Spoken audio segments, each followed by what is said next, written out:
Bueno, hoy vamos a empezar viendo la unidad 2, pero la parte de la teoría sociohistórica o histórica cultural. Ustedes van a tener el texto de Ricardo Vaquero, donde nos va a presentar parte de la teoría. La idea es poder recordar algunas ideas de la teoría sociohistórica o histórico-cultural, la de Vygotsky, para poder conceptualizar cómo se aprende o qué se entiende por aprendizajes de esta teoría.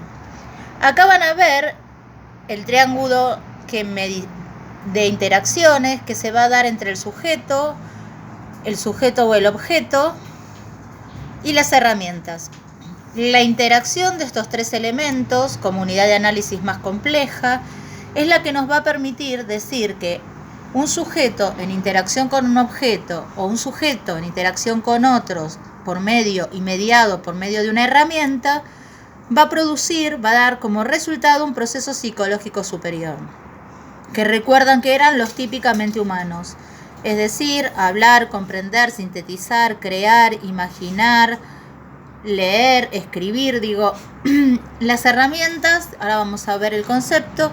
pero lo primero que hay que por ahí sostener desde este lugar es que la mente, los procesos psicológicos superiores, se van a dar en interacción social por primera vez, es decir, en lo intersubjetivo, en lo social, como producto de la interacción entre dos sujetos y una herramienta, mediados por esa herramienta, se va a dar el proceso psicológico.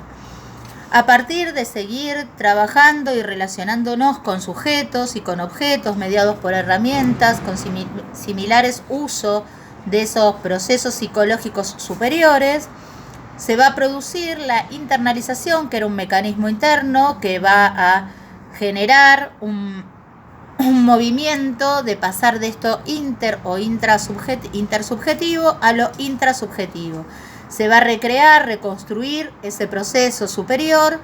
en lo intelectual. Es decir, si yo estoy hablando o comunicándome con otro, ahora lo voy a transformar en pensamiento.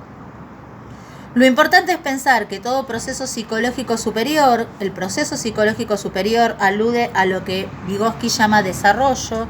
cómo se desarrolla la mente, una mente que se desarrolla en un contexto específico, en una interacción específica con un otro. Primero siempre se produce en lo social y luego por medio de esa acción,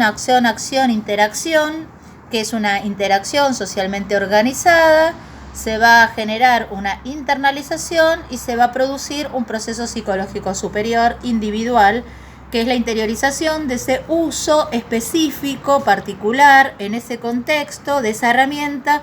que me provoca, por ejemplo, usar la memoria de una determinada manera, crear, hablar, etcétera, de una determinada manera. Es decir, que de lo que vengo diciendo es importante empezar a pensar que con el otro, con los otros,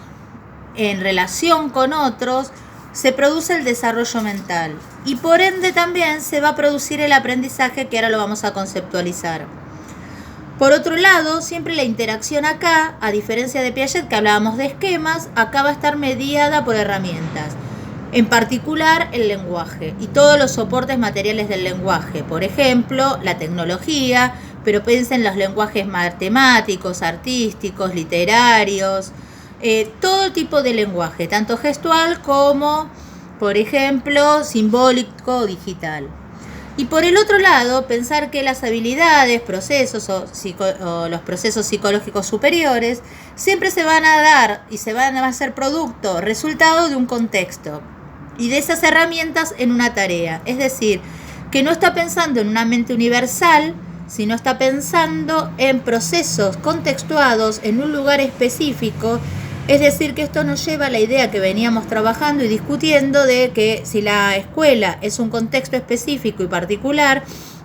los procesos o el desarrollo que se debe generar en ese contexto tiene que ser específico en función de las tareas, de las interacciones, de las acciones que se plantean y de las herramientas que se proponen para ese trabajo.